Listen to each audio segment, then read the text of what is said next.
નમસ્કાર મિત્રો, સ્વાગત છે તમારું મારી યુટ્યુબ ચેનલ પર। મિત્રો, ડૉક્ટર ભરત આહિર એમનું વરના કારનો અકસ્માત થયું છે। તમે જોઈ શકતા છો વિડીયો સ્ક્રીન ઉપર। મિત્રો, વિડીયો પૂરો જોજો, શું કહે છે ડૉક્ટર ભરત આહિર આ વિડીયો વિશે। તો તમે વિડીયોને પૂરો જોજો। ચેનલ પર નવો હોય તો ચેનલને સબસ્ક્રાઈબ કરો અને વિડીયો બને એટલો મેક્સિમમ લોકોને શેર કરો। તો મિત્રો, તેમનો કારનો અકસ્માતના કારણે કોઈ લોકોને પણ ઈજાગ્રસ્ત થઈ નથી, તે પણ સ્વસ્થ છે, તેમના મિત્રો પણ સ્વસ્થ છે। તો વિડીયો પૂરો જોવો। એકદમ ગુડ છું, એકદમ ફાઇન છું, કંઈ તકલીફ જેવું છે નહીં, બરાબર। તમારો ભાઈ એકદમ હાલતો ચાલતો છે અને સમય સંજોગ નબળા હાલતા હોય ત્યારે આવી બધી દુર્ઘટના બનતી હોય છે, પણ ભગવાન દ્વારકાધીશના 4 હાથ માથે છે અને તમારા બધાના દયા છે, તમારા બધાનો સપોર્ટ છે। તમારા ભાઈને કંઈ નથી થયું અને મોટામાં મોટી વાત તો એ કહે મને કંઈ નથી થયું, બીજા લોકોને પણ કંઈ નથી થયું।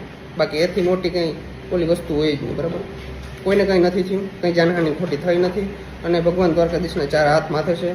ગાડી તો આજ છે, કાલ નથી, બીજી પણ લઈ લેવું। અને મારા મમ્મી અત્યાર સુધી બહુ રડતા હતા, હું ઘરે આવ્યો ને ત્યાં સુધી રડ્યા, બરાબર। ટેન્શન લેવાનું ના હોય, ટેન્શન લેવાનું થાય, પણ આજ દ્વારકા વાળાને આપણા 4 હાથ માથે 100% થઈ ગયા, ઈ મને વિશ્વાસ। નો ટેન્શન, બધું રેડી છે, બરાબર। મોજ કરો।